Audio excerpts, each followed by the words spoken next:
It's hard to explain how someone with a severe eating disorder is thinking.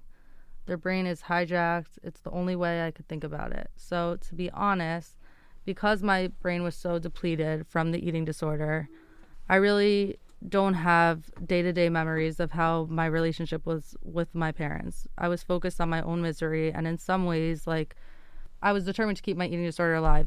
And once I was in a physically better place, I really never had a moment that I didn't feel I needed my parents. And my relationship with my dad had its moments, but was always there. We were always connected in the same way, and it was, yeah.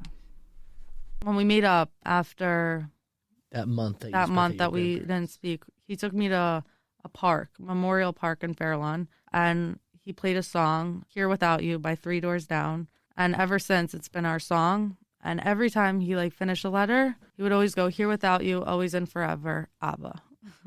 Yeah, still our thing. It sort of became our song, certainly during those years of separation. It's still our song. And it's deeply moving. I feel some measure of obligation to mention that I have seen Three Doors Down, I think at the Roseland Ballroom, probably in 2000. They became famous because of their song Superman. We're thinking about the same band? We're thinking about the same band. I'm actually not holding in Three Doors Down enough to really even say that I know what song you're talking about. But the song Here Without You Now really, it touched me very deeply at the time. I sort of related it, maybe sort of superimposed it onto our situation, our relationship. And it did sort of become like sort of this tagline.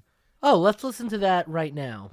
I'm here without you, baby, but you're still on my lonely mind. I think about you, baby, and I dream about you all the time. I'm here without you, baby, but you're still with me in my dreams. And tonight